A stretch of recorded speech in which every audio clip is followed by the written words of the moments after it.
Okay. Hello. Hi. Thank you for joining me today. Absolutely. Okay, so I'm Amanda Villaveses, Director at Mental Health Lou and therapist at Northstar Counseling Center, and I am joined today by Carol Ann Isbell from Northstar Counseling Center as well. Hi.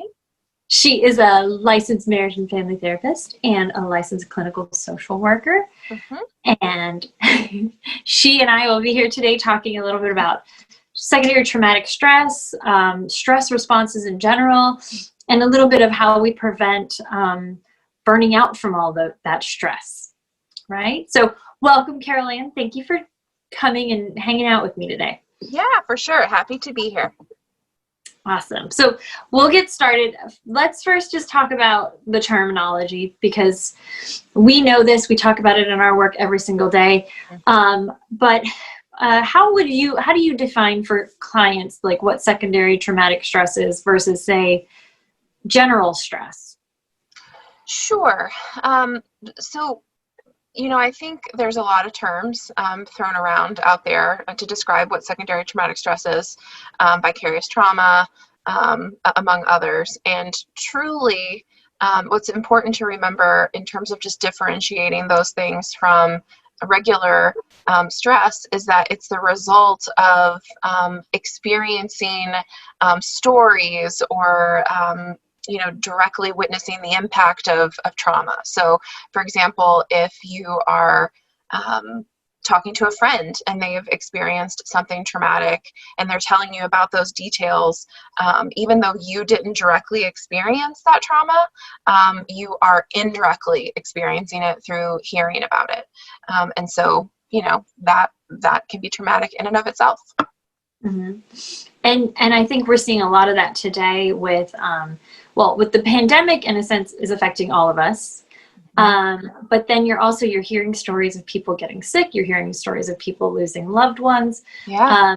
We're hearing, teachers and the stress that they're undergoing right now. Sure. The worry that they have about their work plus their students. Mm-hmm. I feel like we could have this really long list of all the people who are affected at the moment. Yeah, no, for sure. We have a lot of protests in our city right now. Obviously, there's a lot of racial trauma and history of that. So it's very widespread. So that's part of why we were like, we need to talk about this. And like I said, you and I do this every day with our clients, and I think they're valuable resources. So for sure. When we talk about symptoms, let's talk about some of the symptoms maybe you've even seen recently with clients. Like what have you noticed a lot of? Yeah, for sure. I think that more than anything, I think people are feeling some hopelessness, restlessness, hypervigilance, which, feels a lot like anxiety, always kind of waiting for the next bad thing to happen. Like, when's that other shoe going to drop?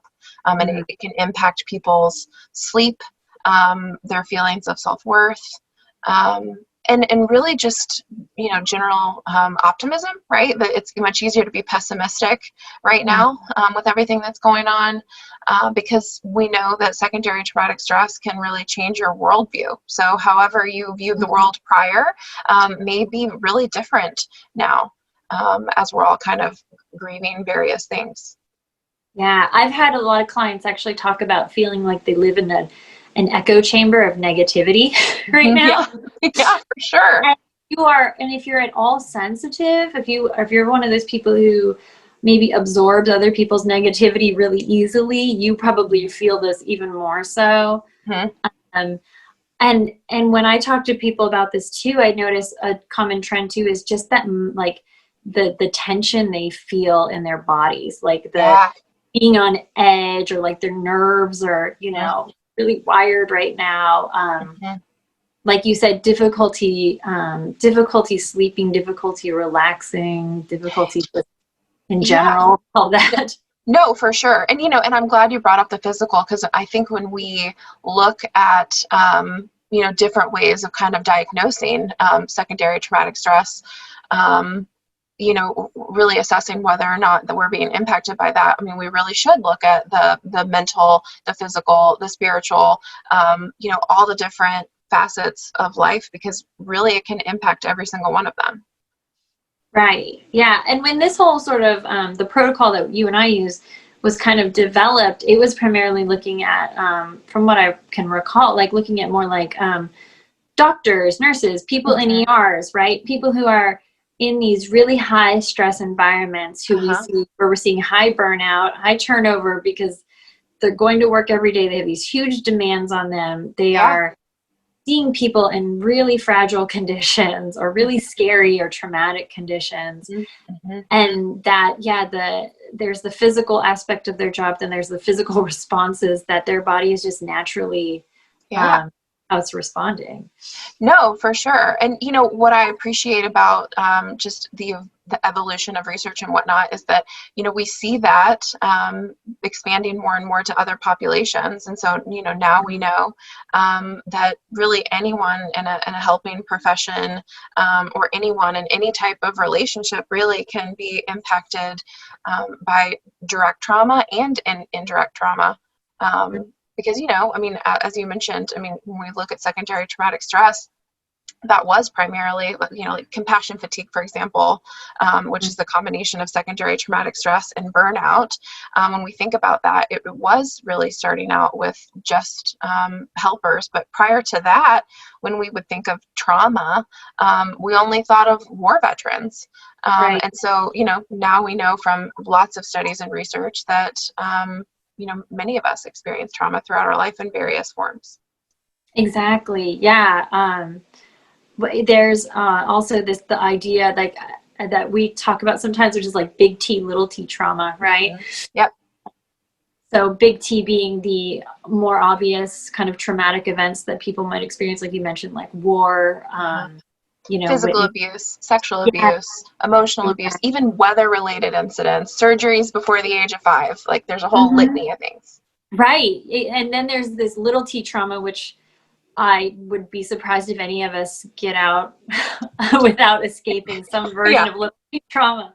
And that's not necessarily saying little T to like negate the, you know, the experience, right? It's just kind of classification. Oh, yeah, no, for sure. So you have these overt forms of trauma, but then these other things that are more sneaky, if you will, in terms of these moments of shame or embarrassment, rejection, all of those things we know can have a really big impact. And, you know, just as we know our body and our brain doesn't forget big T traumas, we also know that it doesn't forget little T traumas either. Yes, exactly. Well, and let's talk about those symptoms then. So like what, you know, we did a little bit already, but like how would, say, if like for you when you have a client come in, or how do we maybe want to share with other people so they can do a little self-assessment of if they're experiencing some of the symptoms? Because for some people, if you've lived your whole life with these symptoms, you don't really think of them as symptoms, right? Sure. Yeah, that's the way I am, right? Right. Yeah, exactly. Yeah, no, I totally get that. So there's, of course, informal ways of assessing. So just through dialogue and communication with the client. There's also various self-assessments out there that are good quality assessments.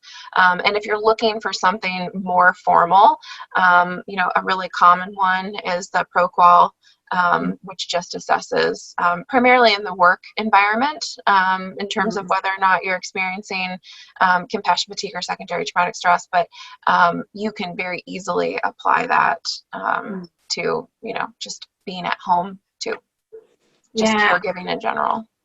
Yeah. So I guess for like the general public, we would recommend just simply like maybe like notice your sleep, notice, like you mentioned earlier, notice your mood, like notice if is there a lot of negativity, notice maybe some hypervigilance. Do you have lots of fears or lots of worries, maybe ruminations that kind of go into that like spiraling mind that just sits and sits. No, for sure. And, you know, I always think of this analogy. It was from a book that I read called The Restorative Approach that talks a lot about the impact of trauma. And the author is Patricia Wilcox. And she talks about this idea that when we have not experienced trauma, when we haven't experienced secondary traumatic stress, that it's like we are in New York City, and we're at Central Park, and we're just kind of going through the day, and we're able to really, and it's in the middle of the day, by the way, and it's a gorgeous day. Right. And it is, we can take in the trees and the smells and the sights and the architecture of the building around us, and really just absorb everything and be present in that moment. But when we're experiencing or have experienced trauma or secondary traumatic stress, it's like being in Central Park in New York City in the middle of the night by ourselves, in that we're likely not taking in the architecture and the sights and the smells and all the wonderful things, but instead we're on high alert. We're looking ahead of us and we're looking behind us, and we're very hypervigilant in that moment because, you know, something bad is about to happen. So kind of this looming on edge feeling. And so that always helps me, just kind of thinking about like that, the difference. And so many of our clients are currently living in that state of mind right now of just, when's the next bad thing going to happen? Yeah. Yeah, which I think is a great lead into to the idea of like how our body holds trauma and responds to trauma, and the idea too of perceived threat, right? Yeah. Because that's basically what a lot of this is based on, is that we have this perceived threat based on past experiences, whether it happened directly to us or we heard about it.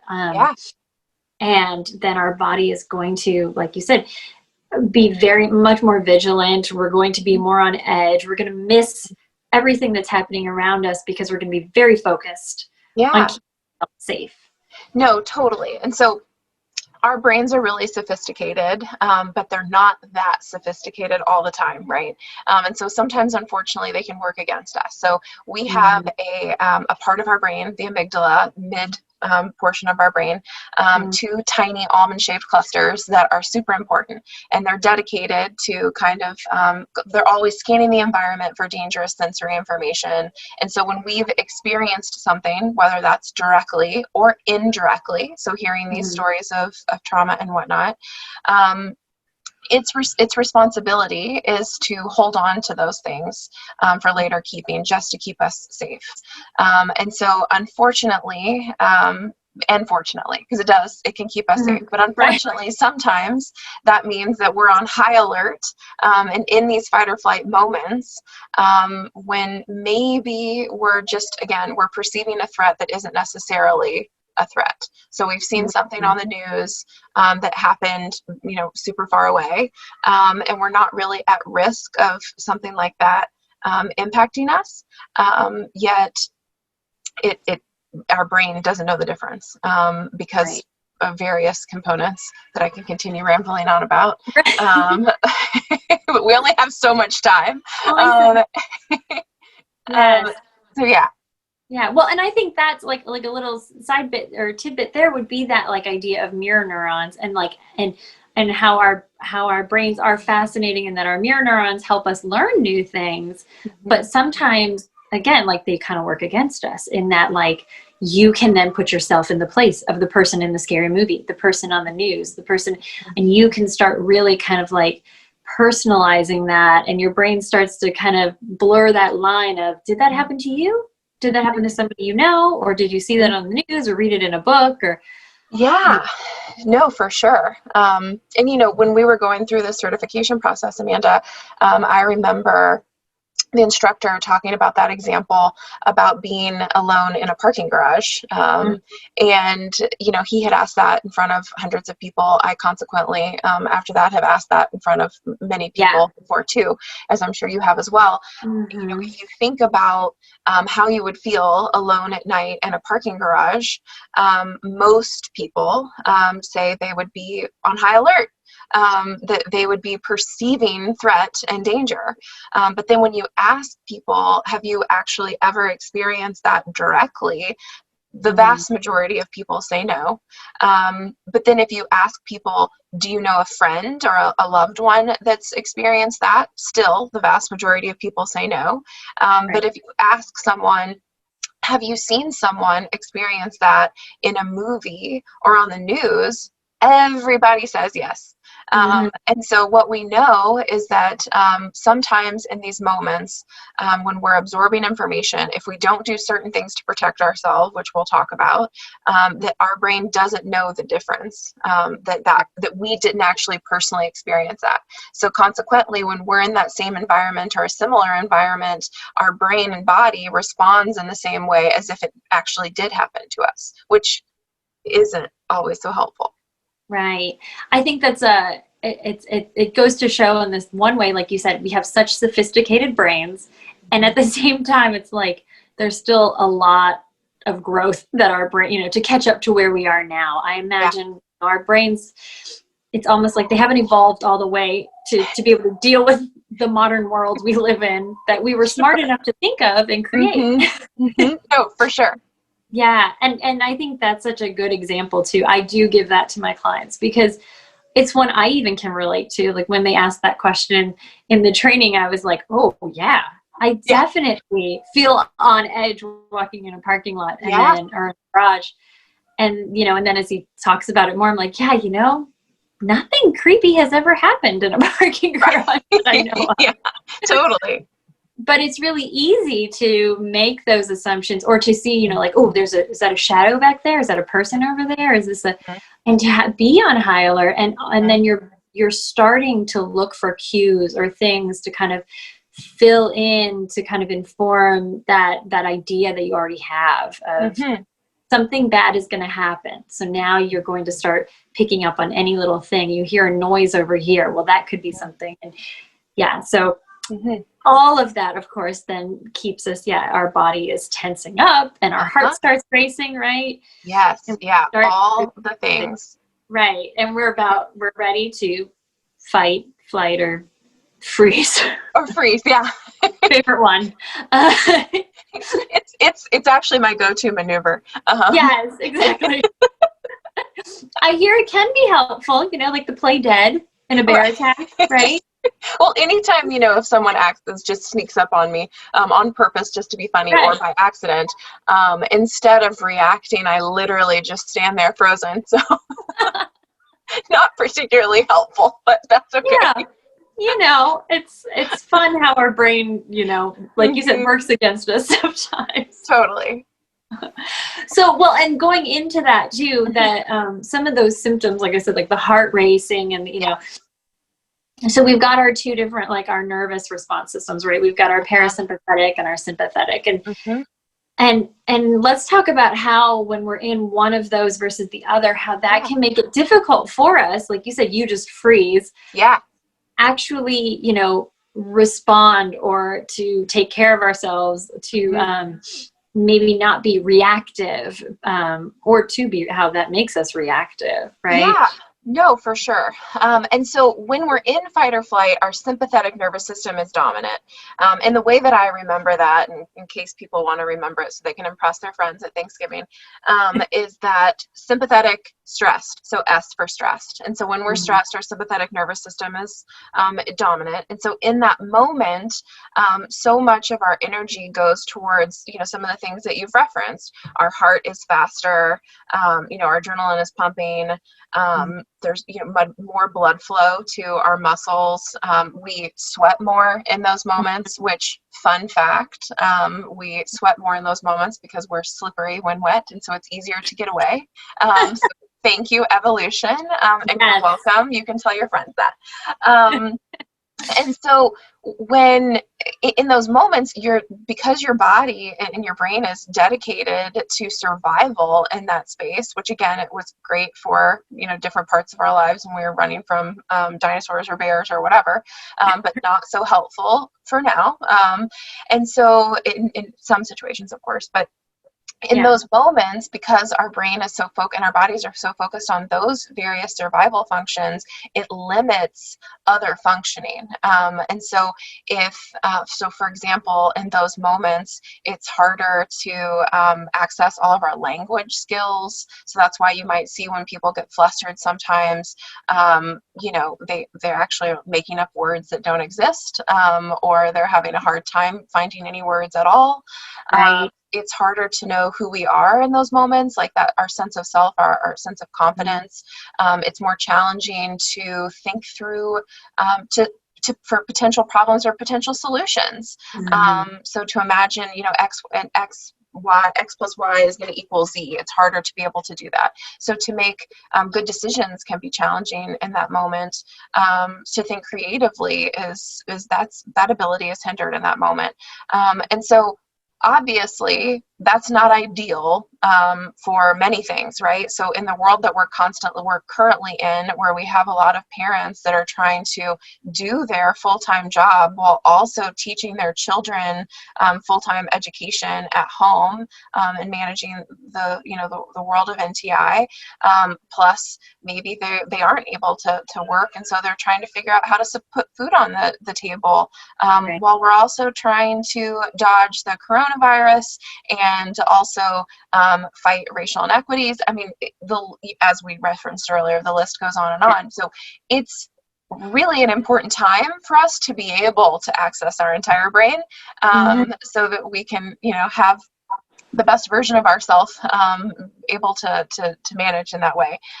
And so we would rather be have our parasympathetic nervous system dominant. So again, I think P for peaceful, like we're feeling peaceful in that moment.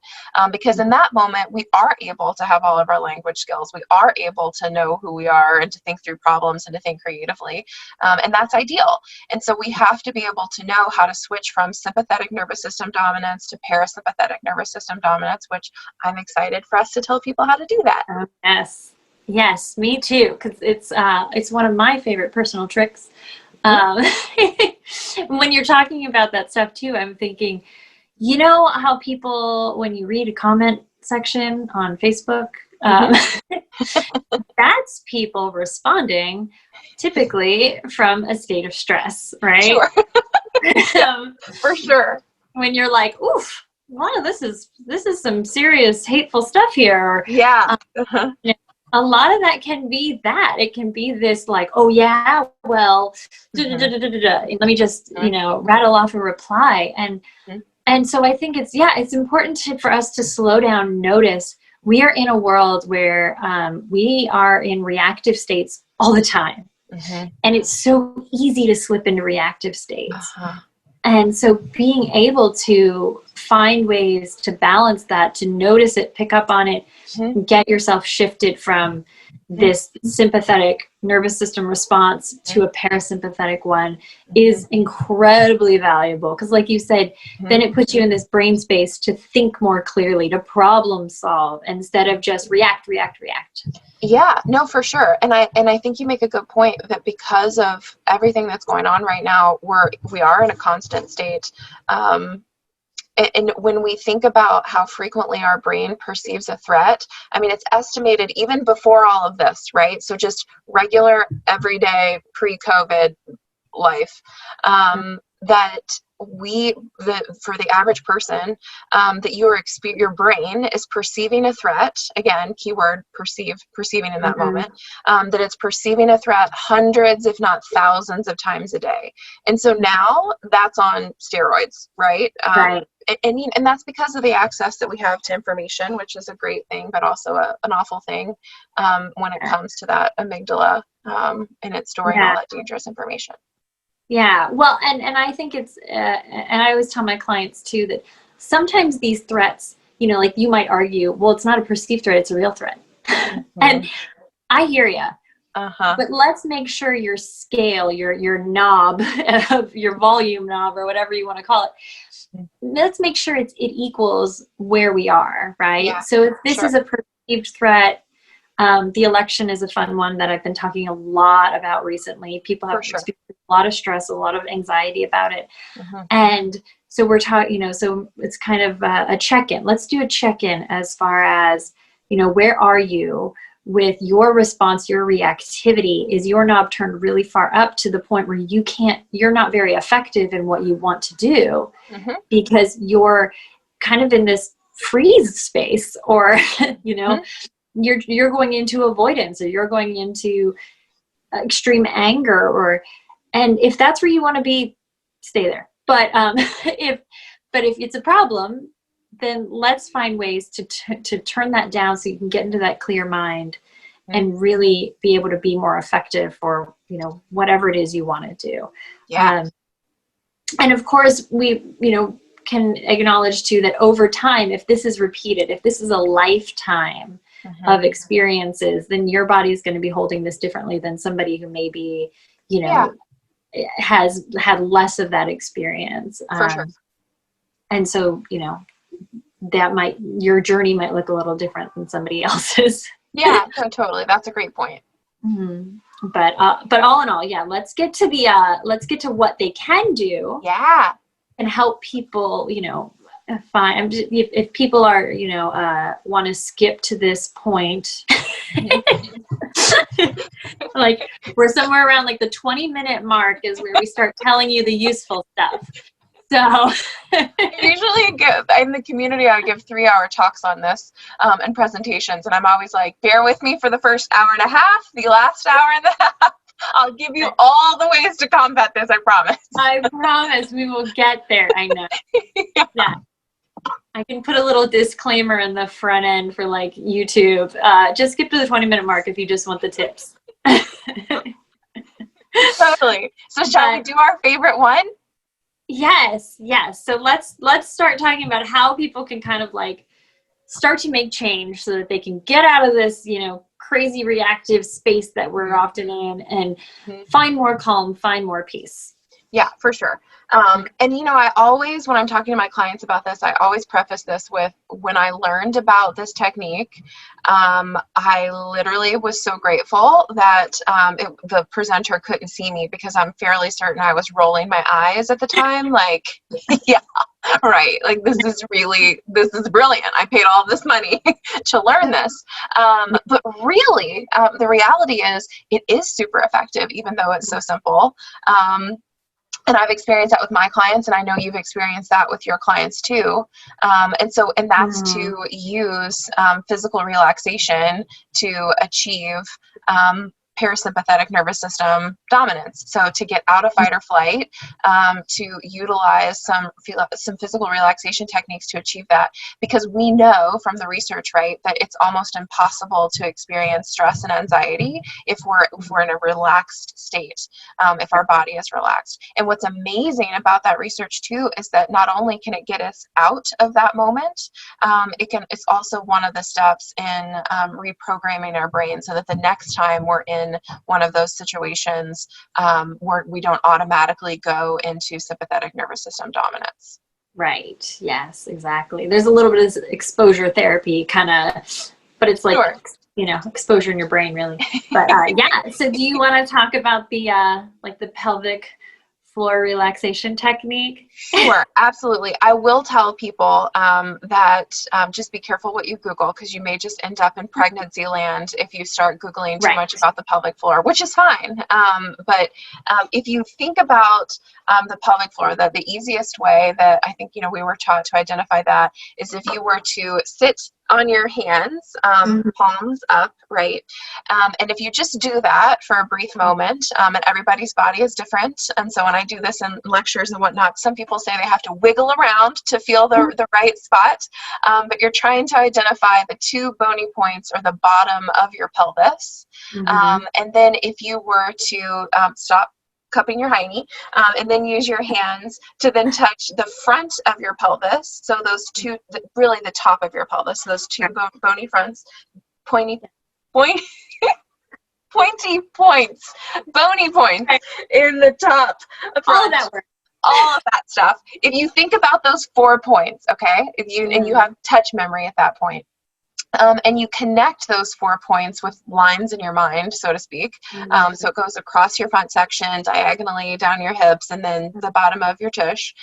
If you think about the muscles in that square, that's your pelvic floor. So we're thinking of sphincter muscles, Kegel muscles, you know, really important stuff. And what makes those muscles so unique and what makes the pelvic floor so impressive is because where it is located in your body, it intercepts your vagus nerve.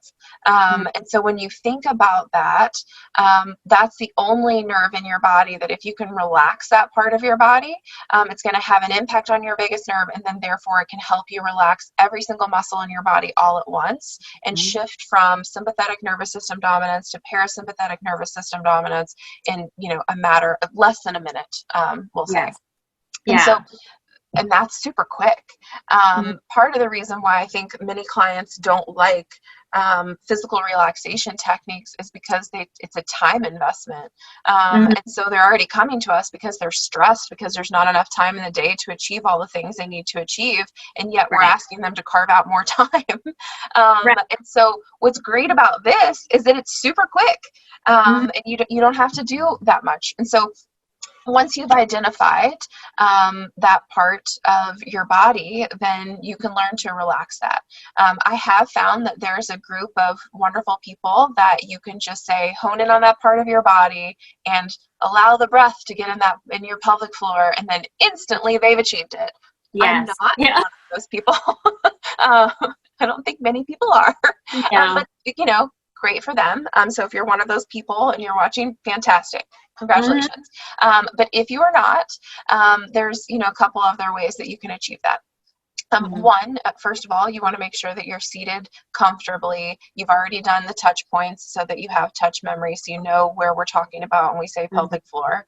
And the way that I have found is most effective for the bulk of people that I talk to about this is to, again, you're seated comfortably with your feet on the floor, and then you're envisioning a square in your mind. I have no idea why, but mine's always about this big, and it's always a white square. And so yours could be polka dot. It makes no difference. Whatever feels good to you. And so you're seated comfortably, and while you're simultaneously thinking about your actual pelvic floor inside your body, you're also envisioning a square in your mind. And as you envision that square expanding and getting larger and larger and larger, you also are trying to relax that pelvic floor at the same time. And I know that sounds very simplistic, but truly just practicing that over and over again can be really helpful. You just want to make sure that you're not clenching anything. And I find that sometimes clients have a hard time grasping that, like, what does relaxed actually feel like?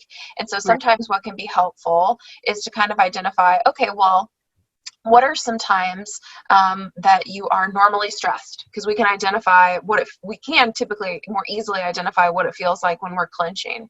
And so if you think about a moment, even if it just brings up the slightest bit of anxiety. And so the example I always use, Amanda, our office is off of Shelbyville Road. And so when you think of crossing Shelbyville Road, like if we were getting ready to cross Shelbyville Road, I imagine, even if you've crossed Shelbyville Road every single day, there's still a part of you that holds your breath, so to speak, as you're looking back and forth, trying to gauge whether or not it's safe to cross the street. And in that moment, if you do a quick check-in in your pelvic floor, the vast majority of us are clenching those muscles, again, ever so slightly. We're not talking about any exaggerated motion here. We're talking about ever so slight can put us in that fight or flight stance. And so if you just check in regularly with yourself, you can kind of just check, am I tensing up that part of my body? And if the answer is yes, ever so slight, then we know that it's time to do some physical relaxation in order to address that. Yeah. And like you said, like, this is kind of a practice makes perfect. You're not going to be good at it the first time, most likely. And that's totally fine. And you might even have to make little changes to it to get it to work. I know sometimes, depending on, like, some clients I have are very good visual people. Some are less so. And so you have to kind of change that a little bit, alter it a little bit. But like you were saying with the little square, sometimes I'll tell people, like, especially my comic book people, I'll say, like, let's do like a Doctor Strange move here. And like, just like, let's put your hands together. And as you pull your hands apart, I want you to feel that widening as you're breathing in. And it kind of, and that, I know that works for me, is like that feeling of like, oh yeah, my hips are starting to move with my hands. And so that's going to look a little different for everybody, but For sure. that is such a crucial point, like you said, because it's like this, so much, if you think about everything, all the issues that we experience, all the aches and pains in our feet are going to come up and they're going to meet there with that pelvic floor, and all the aches and pains in our back and our neck, and they're going to kind of come down. That pelvic floor is that middle place. If we can relax that middle, then we can help take care of the upper and lower body. And so, and there's the vagus nerve. Yeah. So important, super important. And, I think sometimes it's even hard for people, I think, to really grasp this idea that like even just relaxing our body makes a difference. But it really does. And we know, even if that can be our first step, is to achieve physical relaxation, we know that cognitive strategies tend to work better too in those moments, right? Because then we're able to use our entire brain. But even if, people need more proof that this works, one of the examples that I've heard frequently too is if you think of a car accident involving someone who's under the influence. Even in those moments, we see the difference of physical relaxation. That when someone who's sober is driving, and there's an accident with a person who is not sober, the person that was under the influence, who was kind of loosey-goosey at the wheel, and feeling more relaxed, is not only less likely to have physical injuries from the crash, they're also less likely to have symptoms related to the trauma in terms of like flashbacks, or difficulty getting in the car again because of feeling worried or anxious. But the person who saw that the accident was about to happen, right? Like, what do we do when we think we're getting ready to get into a wreck? We clinch up, we white knuckle it. And so not only are we at risk of greater physical injuries, but we also know that when we get in the car the next time, and maybe even a few times after that, I mean, it's different for everyone, of course, that we may be really nervous, and we may think parked cars are moving, when in fact they're not, because we're in that state of hypervigilance because we're so scared because of the trauma that we experienced. So again, that's just more proof, again, that physical relaxation is super beneficial to not only reducing our stress in the moment, but also reducing the likelihood that secondary traumatic stress, or even direct trauma, is going to accrue in our bodies. Exactly. And side note, don't drink and drive. Yeah, please don't. Yeah. Yeah, definitely not condoning that. Even though you will be more relaxed. There will be lots of other consequences that are not good. Exactly. Thanks for specifying that. But I think that's a really good point, though, because I definitely have a lot of clients who there's resistance. There's I don't know, like, why relax, or maybe they've never really relaxed in their life, and so they're kind of like, I don't even know what that looks like. What are you talking about? Totally. And I agree with you, though, that we see when we're relaxed, our minds are more open. We're better problem solvers. We generally feel better overall. It affects our overall health. We're probably going to sleep better. Yeah, totally. So all of that is really helpful. Another one that I like to do too is the, and I know you've mentioned this one's not your favorite, and that's, I think, totally fine. Sure. But is the one where we're focusing on we're expanding our peripheral vision, which is essentially that when we're in these like heightened states of arousal, right, our eyes are focused. They become hyper focused on things. And I think in the training they mentioned this is one EMTs do. Do you remember that? I don't remember that.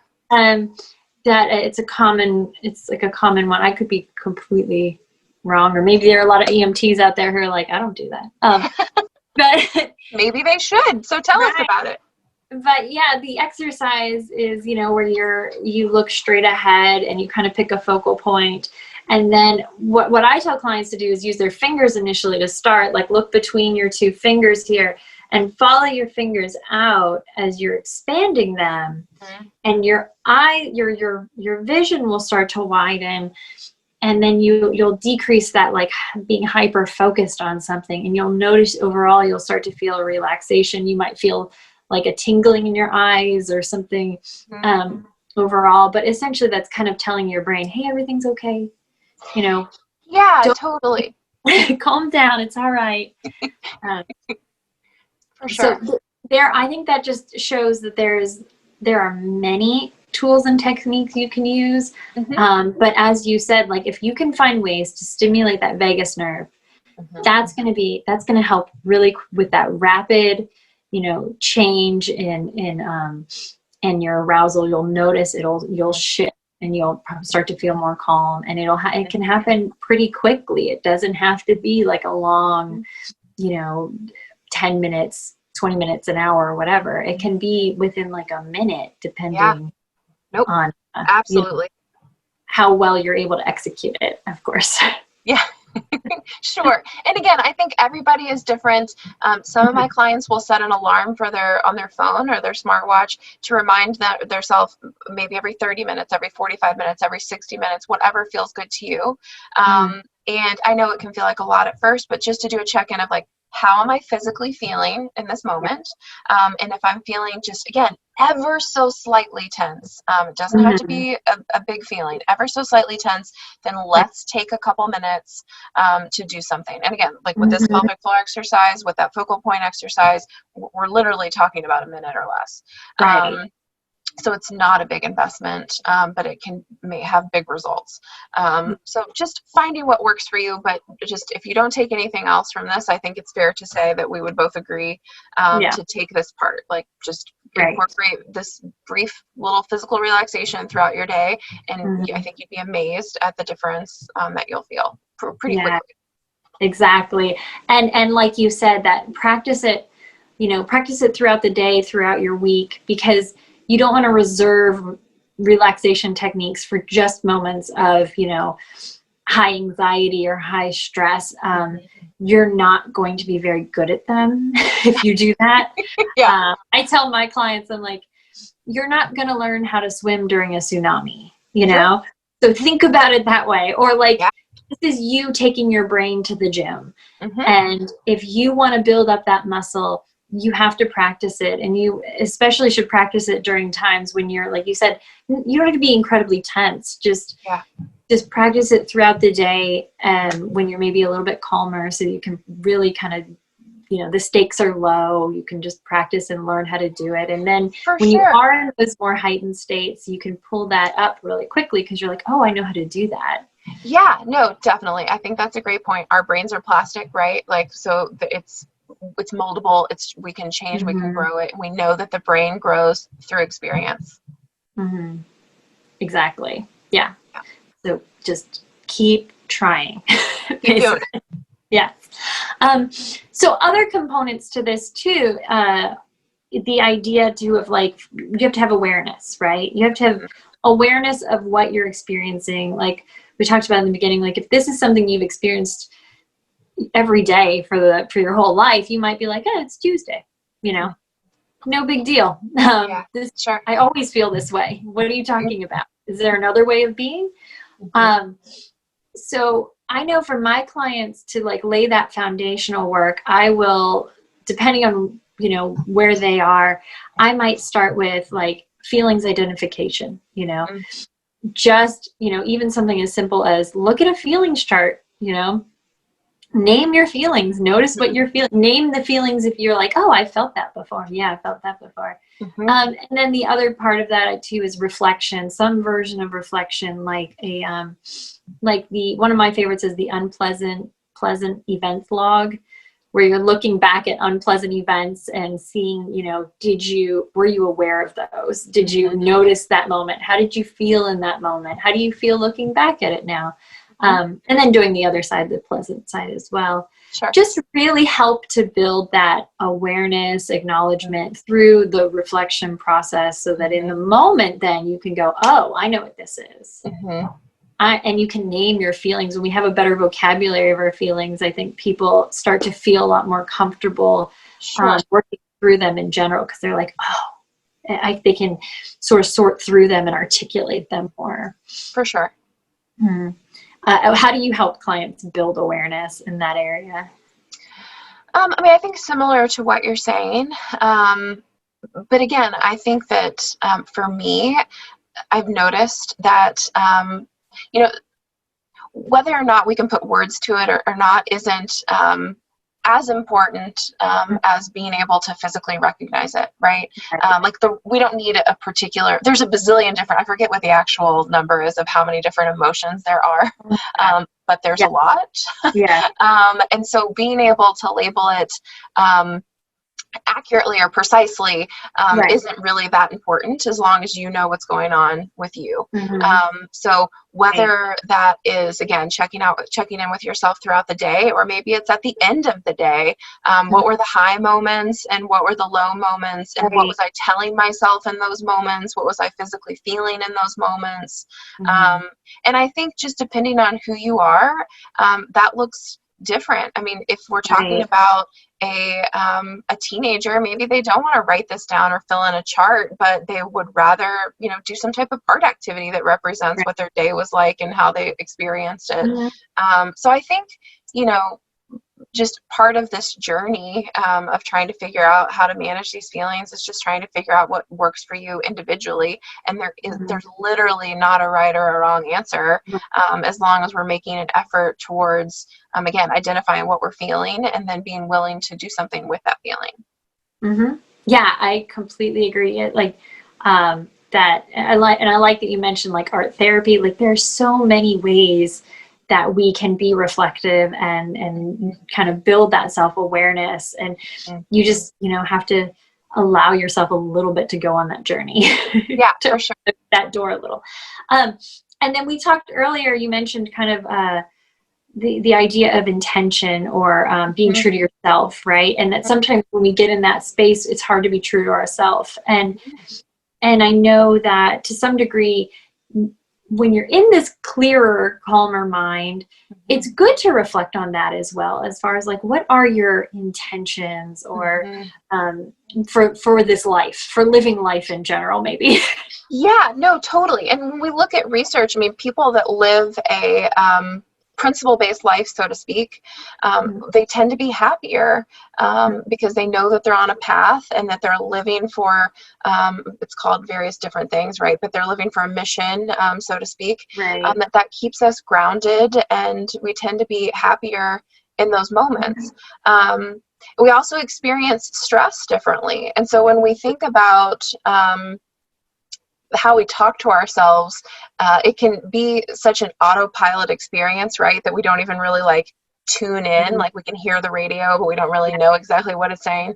But we need to turn it up and we need to figure out what it's saying, because sometimes in these moments, so even if we just take the moment of trying to work while also trying to help a little one in online learning, maybe the narrative that we have in that space is, oh my gosh, like if we don't get done, she's going to fail second grade. Or if we don't do this, I'm a bad mom, or I'm a bad dad, or I've just never been good at this. I can't do it. There's no way, or I have to do this, or else something awful is going to happen. I mean, the list goes on and on. Right. We know that if we're saying those things to ourselves, more likely than not, it's going to trigger that fight or flight response, because our brain is perceiving it as a threat, because we think something awful is going to happen. And I get that. I'm not trying to minimize it. I mean, I know that it is stressful, but it's so important in that moment that if you want to be able, in this very complex, complicated situation, use your entire brain, that we need to be physically relaxed. And then once we're physically relaxed, using an intention or a principle statement, a mission statement, a credo, whatever, to kind of ground us in a space. And so maybe like it's easier for me to give an example. So for me, as a therapist, I every day, right, I see clients back to back, and they all have different goals and things they're wanting to achieve, different things they're bringing to the table. And if every single day I said to myself, I must help this person achieve this goal. Like if I don't help them achieve it, then they're going to fire me, or they're going to, their life is going to be awful because I wasn't able to help them achieve XYZ objective. If I were to say that to myself on a regular basis, I'm going to be tense as can be. and in a version of fight or flight, and I'm not going to be able to use my entire brain, which is a problem if I'm trying to be an effective therapist. Right. And so instead, I ground myself in a mission statement, right? Which is that through compassion, I will offer others the opportunity to be seen or to be heard, right? And so I'm going to bring the best version of myself, and I'm going to give them a space, and I'm 100% in control of that. If I say I can't make someone achieve a goal, right? I can create a space for them, just like you. I know you have kids, Amanda, doing online learning. And so you can't make them do their assignments. You can encourage them and you can offer them support, but you cannot make them do anything. And so it's important to figure out a mission statement that can kind of ground you in the space of like what's really important to me, what's really in my control, and what can I feel good about at the end of every day, right? At the end of every day, you can't say like base your self-worth on did you make your kids do their NTI. That's not going to be helpful to your self-esteem or theirs. But instead, you can say, was I a loving parent today? Did I try to utilize grounding techniques to keep myself in a happy, healthy space so that I can be available for them if they have questions? Just something that is in your control so that you can feel successful. And again, the most important part too is getting out and remaining out of that fight or flight standpoint.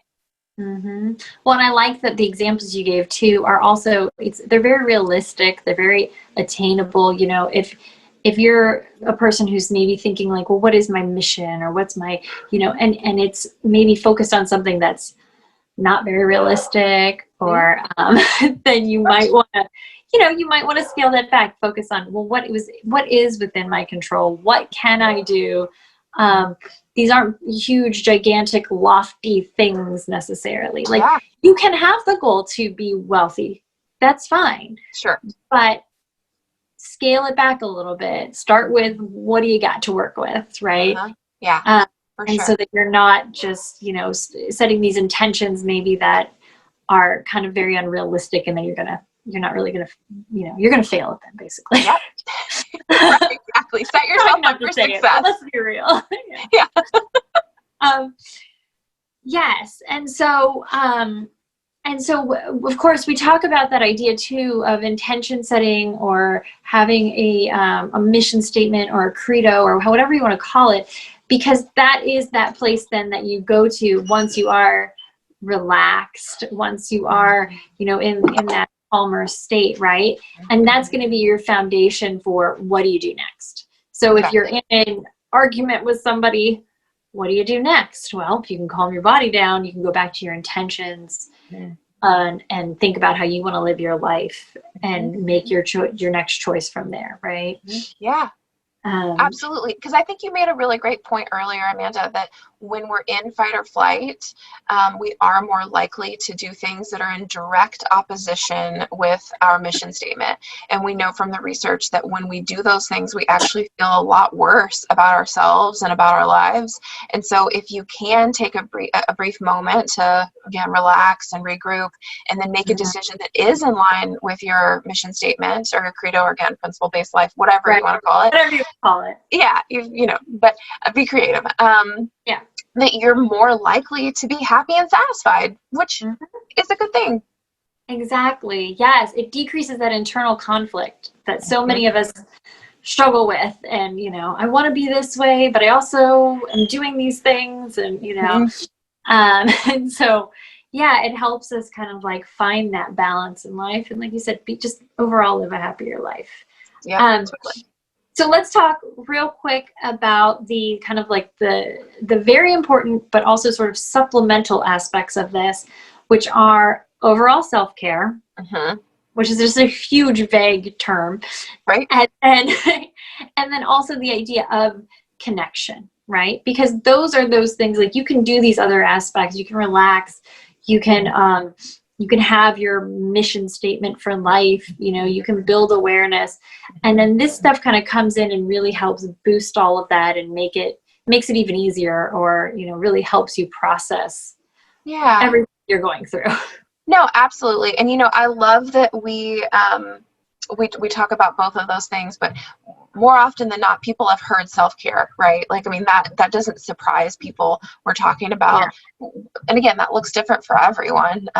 You can easily Google a list of self-care activities, and there'll be hundreds, if not thousands, of different options on the internet. So right there for you to peruse. But we're talking about physical things, whether that's going for a walk at the park or a hike or a swim or just swinging outside on your swing set. I mean, just whatever it's going to feel good to you. Meditation, reading a book, having a virtual coffee date with one of your friends. I mean, I think the options are truly endless with that.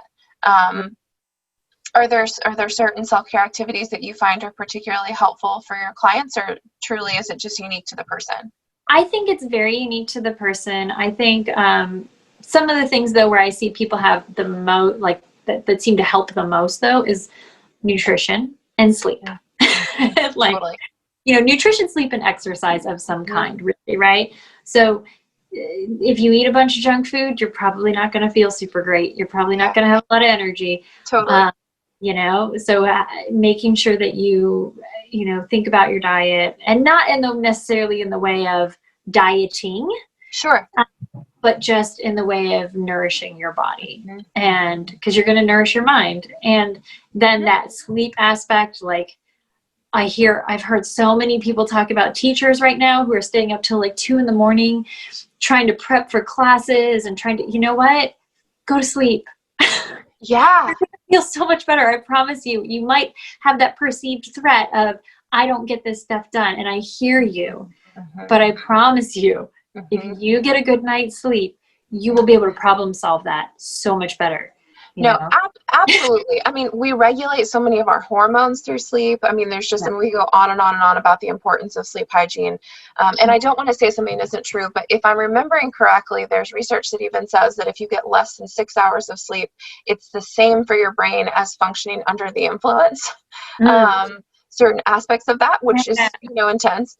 And so really, I think one of the strong recommendations is that you try to go to bed around the same time every day. And that's hard, right?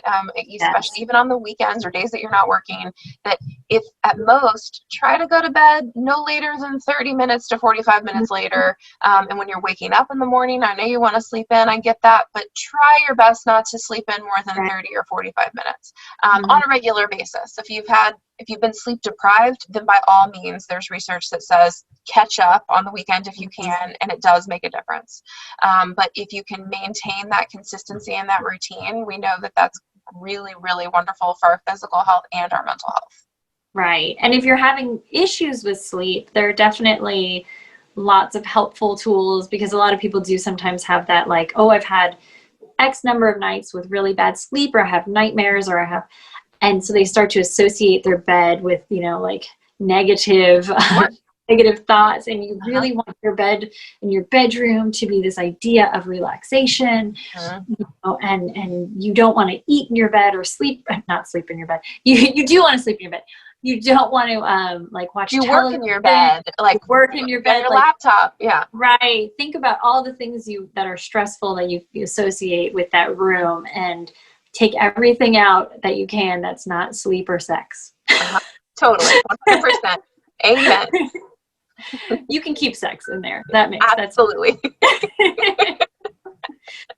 So speaking of connection with others.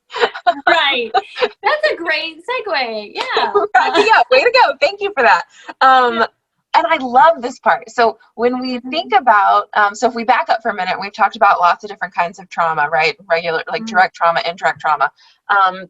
When we think about the symptoms of secondary traumatic stress that we've mentioned, they line up pretty closely with the symptoms of post-traumatic stress disorder, right? So from experiencing direct trauma. And what we know as therapists from working with PTSD, working with direct trauma, we know that there is no there's not a particular therapy model, as much as all those model developers would like, that works necessarily better than one or the other, right? So we've got the alphabet soup of therapy, CBT, DBT, EFT, EMDR, like all the things, IFS, all the things.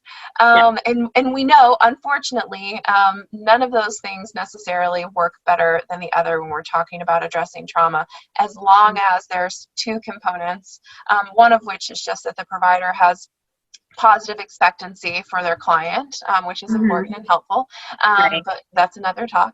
But the other is that there is a relational component to the work, meaning that if someone's recovering from post-traumatic stress disorder, while reading a self-help book might be interesting or helpful to a certain degree, it's not going to address the trauma in the same way as relational therapy, meaning that there's a sharing of some kind. So a sharing of that trauma narrative, and that can look like lots of different things, right? I mean, all those ABC soup therapies that I just mentioned all do that in a different way.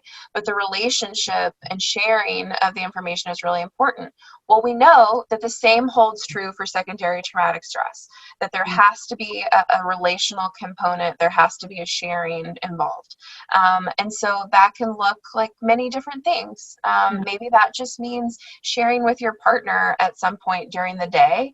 The frequency is different depending on who you are. Some people need to empty their bucket every day. Other people need to empty their bucket once a week, once a month. It depends. Also depends on what you're exposed to. What you'll be sharing, but you can create a ritual with your partner, which is that maybe you're going to have a stress reducing conversation every day, where you talk about the events of your day and the other person just listens and validates, does not give advice, but listens and validates. Maybe that's what it is. Or maybe you're, you mentioned EMTs and paramedics earlier. Maybe you're a paramedic working with protesters in that environment downtown. Maybe you're going to have stress reducing conversations with other paramedics, or again, maybe you're a protester, and then you have another group of protesters that you're going to kind of decompress with, and you arrange that ahead of time, and you say, just like you go to the doctor on a regular basis for a physical, or you go to therapy for therapy, or massage therapy for massage, whatever, you create some type of routine and schedule for yourself that says, I'm going to check in with this person or these people, and I'm going to use this time to talk about the things that I've heard. So when we're talking about indirect trauma, secondary traumatic stress, I'm going to talk about that thing that I saw on the news, or I'm going to talk about the pepper spray incident I saw up at the protest, or that I experienced directly, whatever it is, whether it's direct trauma or indirect trauma, sharing that narrative is really important to the healing process. Now, before we start sharing, we need to make sure that we train the people that we're sharing to, because they don't know, and that's not their fault. They just don't know, and so we just have to help them. And so that maybe sounds like saying, "Hey, I'm experiencing these things, and I really want to be able to share with you. It'll be for this amount of time. We'll meet at a school." Have this conversation scheduled, so that you know what to expect. I'll make sure that it's still a good time for you. And I'd love to be able to just tell you this narrative uninterrupted. And then at the end, you'll have some time to reflect some if you would like. But, it isn't a time for you to give me advice. It's just a time for me to kind of empty that experiences bucket. And I can do the same for you if you need that as well. But kind of developing a partnership. And so that can not only be, those relationships can not only be for sharing trauma narratives, but also for holding us accountable, right? Sometimes that just means being able to tell on ourselves, to say like, oh man, like stress really got the most of me today, and I snapped at my kid when they weren't doing NTI, or when I got home from the protest last night and my partner was complaining about their bad day, I was like, you don't even know what a bad day is. And I wasn't very supportive of my partner because of the crazy hellacious things that I saw and witnessed. And so, it's just a matter of utilizing those relationships for all that they're worth, which is such valuable things. They can also, in that relationship, you maybe give them permission to to call you out if you have a close enough relationship where they can say, you know what, Amanda, you've been a little on edge lately, and so I'm wondering if XYZ is kind of getting to you, or is there anything I can do to help you? Yes. Just utilizing that relationship because it's going to make a world of difference when it comes to recovering from traumatic events or secondary traumatic events or symptoms, and also preventing future accumulation of those symptoms. Right, exactly. It kind of goes to that idea of the echo chamber. Get it out of your brain. Get it out of the echo chamber up there, and just processing it out loud with other people.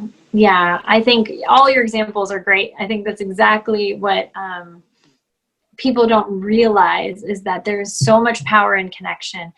And maybe some of what we don't realize is because, well, people also come to us to talk about communication. Sure. And so, sometimes our communication skills are not, as effective as we'd like them to be. And so the way you're kind of describing it too, I think is important to keep in mind, that you're asking somebody, can I tell you what happened to me today? And can you just listen? It'd be really helpful for me if you could just listen to my story. And then if you want to tell me about your day, you can share that. But I just really need to get this off my chest or process it. And just finding those people, you might have a friend who's like, I can't be that person. And that's okay. Absolutely. But, finding those people in your life. And if you don't have those people, there are support groups, there are therapists, there are churches, and, there are many different places where you might find some of that support outside of maybe your circle of friends, if they're not available or they don't feel comfortable being that person. Yeah, totally. And I'm glad you mentioned that, because I think that right now, especially, people are feeling isolated more so than normal. And so trying to find creative ways to connect with others is really important. Our brains are wired for connection. And so they make a huge difference. And, if you need more evidence for that, there's lots of studies. If you go YouTube MRI hand holding experiment, there's this crazy, amazingly cool experiment that just talks about how when you're going through something difficult or even physically painful, holding the hand of someone that you have a strong connection with it actually decreases your experience of pain. And so emotional pain is no different, in that being able to connect with somebody else makes life easier in lots of ways. Yeah, exactly. Well, so there are our I don't really want to say tips and tools, because there's so much more than that. Right. But they are, these really are some great tools, and we know they're effective tools. And, I want to acknowledge that this isn't overnight, snap of the fingers, boom, you're done, easy. Like, if, we're talking about trauma, this is going to take a while. So there's going to require some patience. But overall, I know my clients who practice these things, your clients, we see those changes. We see that how helpful all of this can be. And so we practice these things, right? Like not only our clients, like you and I practice these things, and they work. Exactly. Like, we are not perfect. And we definitely all have our own stuff to work through. We live in this pandemic world as well. We do. So, so it's such valuable information, and I'm so happy that we're able to do this and provide this for free for people to check out. Because guess what? This isn't usually free.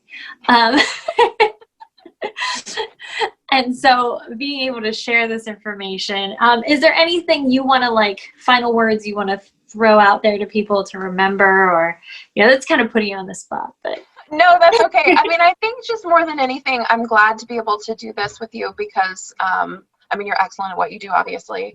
And I'm glad that people have an opportunity to learn about this, because we're not alone. We really are all in this together. We're experiencing this, and that there are people here to help. And so I hate the idea of people feeling isolated or alone, or like they don't have the skills and the techniques. And so this is a great starting place, and I hope that people take advantage of that, because it really can make a difference. Exactly. Yes. And some of the tools and things that you've mentioned, like the resources, I can put those at the end of the video so that people can find them, because Sure. I think they're really valuable, and there is so much information out there. Yeah. Sometimes we just need a little guidance. And I like that you mentioned, like, you know, that the idea of community, I think, is just, it is so important. And like you said, with the connection piece, if we can connect with other people, we're going to start feeling better in general, no matter what it is you're experiencing. And so, having a space to give this information and hopefully help people in the community connect and use these resources to start feeling better, just start healing. Yeah, absolutely. So, well, thank you so much for joining me. And let's remind people where they can find you. Both of us, really. But sure. Yeah, I mean, we are both at Northstar Counseling Center. You can find us at www.northstarcounselingcenter.com. Our contact information is right there. And if you're a provider, you can find some really great CEUs. One coming up, is it October 16th, 15th? Friday, October 16th, we are doing, it's got the longest name ever, and of course I don't have it right in front of me, but systemic intervention for telemental health, essentially. So telemental health is here to stay for the time being, and so we're just going to learn some new and exciting interventions and techniques.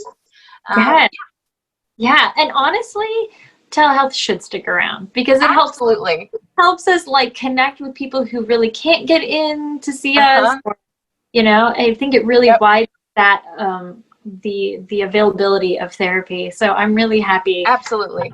And that's such a good training. It's exciting. So yeah, I'm excited about it. Awesome. Okay. Well, thank you again. Yeah, my pleasure. Thank you. Yes, and I'll see you eventually at the office. Yep. Eventually, yes. One day. Someday it'll happen. Yeah. All right. All right. Bye.